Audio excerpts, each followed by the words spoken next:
Olá, amigos da Revolução Industrial Brasileira, como vão vocês? Eu sou o Fausto Oliveira, o único comentarista de economia desenvolvimentista do Brasil, em atividade na internet, trazendo para você mais um comentário sobre um assunto que muito nos afeta, que muito nos importa, que é a Embraer.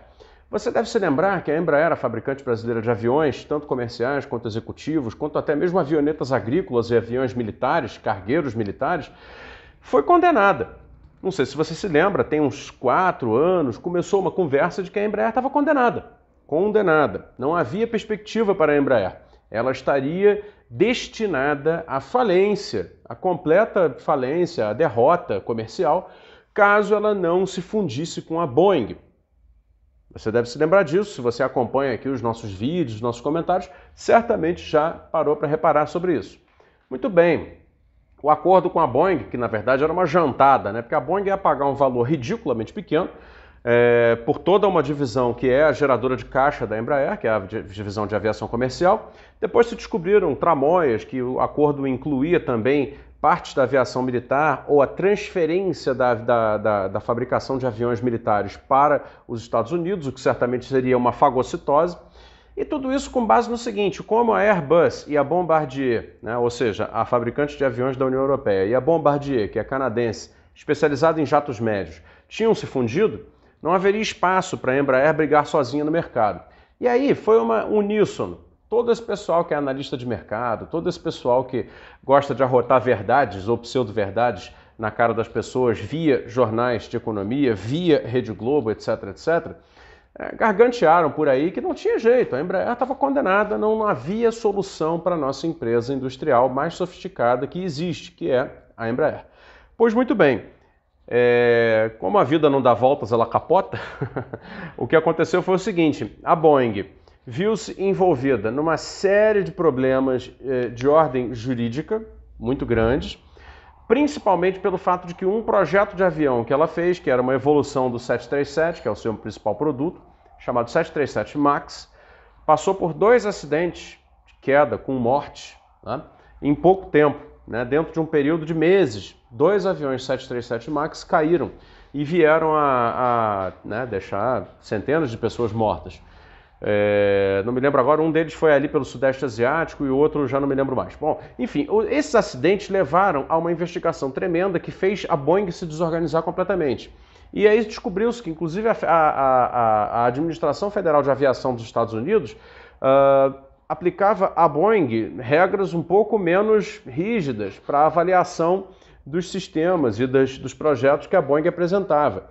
Um deles era exatamente o tal do projeto de controle eletrônico da estabilidade do voo do 737 MAX. E exatamente por ter sido aprovado pela Administração Federal de Aviação dos Estados Unidos de uma maneira sem rigor, né, ou pouco rigorosa, foi que a Boeing acabou levando ao mercado um avião que apresentava riscos. Vários pilotos relataram como era difícil manter a estabilidade do avião, que ele era um sistema de compensação da altura do bico do avião, e isso, portanto, levava a uma dificuldade muito grande de pilotar o avião. E em certas situações poderia levar à queda, como afinal levou. Resultado desse imbróglio todo foi que a Boeing, desorganizada, acabou desistindo de jantar a Embraer quase de graça. E isso foi muito bom para o Brasil, porque o governo federal já tinha concordado, o mercado no Brasil estava louco para ver a jantada acontecer, porque o mercado quer sangue. Basicamente, eles queriam, não importa pelo que, né, ver dinheiro entrando, né, ver valorização de ativos financeiros. Pois muito bem, e a vida capota. Então isso aconteceu, foi desfeito a intenção de compra, virou um grande processo judicial internacional, e aí a Embraer voltou a ser a Embraer. E aí veio o Covid-19, e aí tudo se reorganizou, e agora vejam só. Já falei outras vezes no relatório RIB, que eu mando toda sexta-feira para pessoas que são do clube da RIB, já comentei muitas vezes, mas as notícias são todas excelentes para a Embraer, depois dessa crise pela qual ela passou, tendo sido quase desmobilizada para venda para a Boeing. Todas as notícias excelentes. Os números de pedidos de avião estão crescendo. Os números de pedidos estão crescendo tanto na aviação comercial, porque em relação à aviação comercial que estava desmobilizada para vender para a Boeing, cresceu. Pode não ser alguma coisa de muito estrepitoso em função do cenário de pandemia, mas a aviação comercial está crescendo. A aviação executiva está crescendo mais ainda. As carteiras de pedidos pelos aviões executivos, o Praetório, o Phenom, eu acho que são esses os nomes, da Embraer, estão em acelerado crescimento.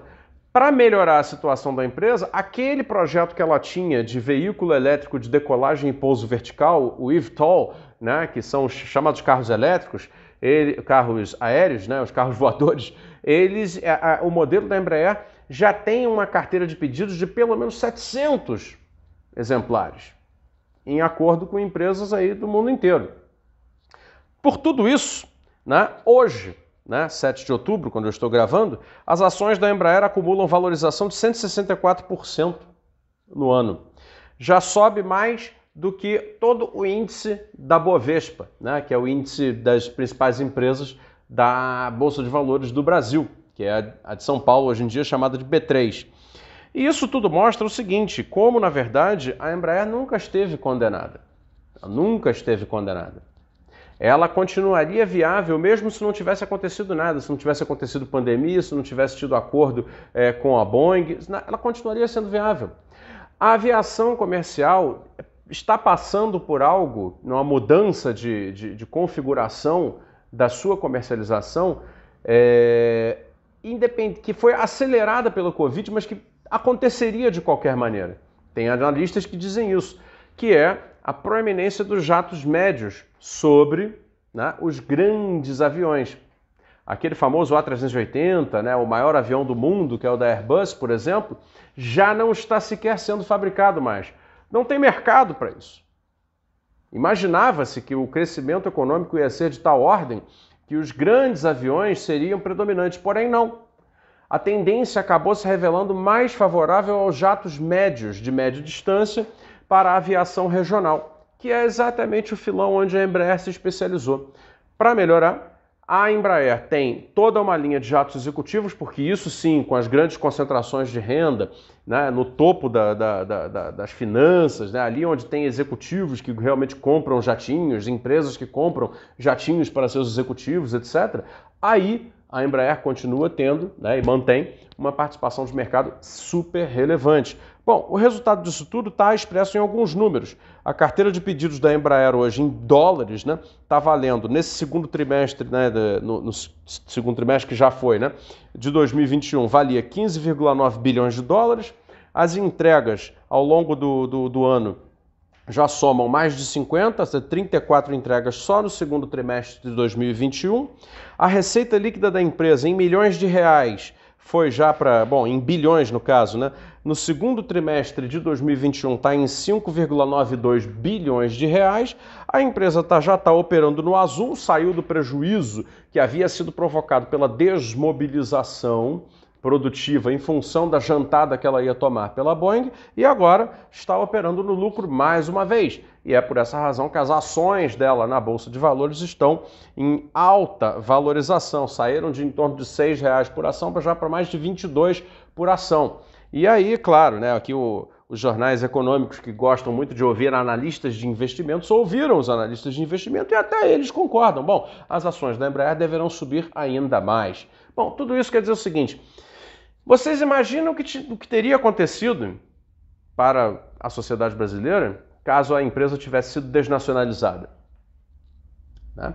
Porque operando, né, com pujança, como ela está operando, é uma empresa que tem todo um polo industrial ao redor dela, gera uma quantidade e uma qualidade de empregos que é muito significativa, gera para o país divisas no comércio internacional que são muito significativas, mais ainda, né? E, portanto, tem uma contribuição de futuro de longo prazo a dar para o país. Assim como a Boeing tem e teve para os Estados Unidos. Assim como a Airbus tem e teve para a União Europeia. Assim como as empresas novas da aviação que estão entrando aí, como a Comac da China, né, e dizem, né, não sei se vai acontecer, a Mitsubishi do Japão, tem e terão a dar aos seus países. Porque o mercado de aviação é um mercado permanente, perene, de longo prazo, de contratos de longo prazo e de muitíssimo alto valor. E não importa as pessoas virem dizer, como já aparece de vez em quando uns tontos, toda vez que eu falo de Embraer, aparecem uns tontos aqui que vêm dizer: eu digo para ele ou vocês dizem que a Embraer é privada? é até, né, ofensivo à inteligência. A gente sabe, né, que a Embraer hoje é uma empresa privada e que dentre os acionistas estão fundos internacionais e fundos nacionais de investimento. A gente sabe disso. Até na realidade, já advogamos aqui mais de uma vez que o Estado deveria voltar para dentro da Embraer, não como controlador, como acionista controlador, mas ele deveria, além da Golden Share que ele tem, da qual ele praticamente renunciou ao não utilizar, autorizando a jantada pela Boeing, não é verdade? Mas ele deveria entrar na empresa para transformá-la numa empresa ainda mais estratégica para o Brasil, colaborando com a gestão profissional e não metendo pata pesada para direcioná-la para fins que não têm sentido comercial. Claro que não. Agora, não significa nada que ela seja privada ante ao fato de que a sede da empresa, aquilo que ela tem de material, aquilo que ela tem de concreto, a economia que ela gera, está sediado no Brasil. O centro decisório da empresa é brasileiro. A administração é brasileira. A estratégia dela é toda desenhada de acordo com o fato de que ela está sediada no Brasil. E, portanto, todos os benefícios oriundos dessa estratégia são benefícios que tendem, claro, eles se espalham pelos locais onde ela tem atuação. Eu não tenho dúvida disso. Entendemos como funcionam as coisas. Mas haverá sempre uma concentração digna dos recursos oriundos das atividades da Embraer no país.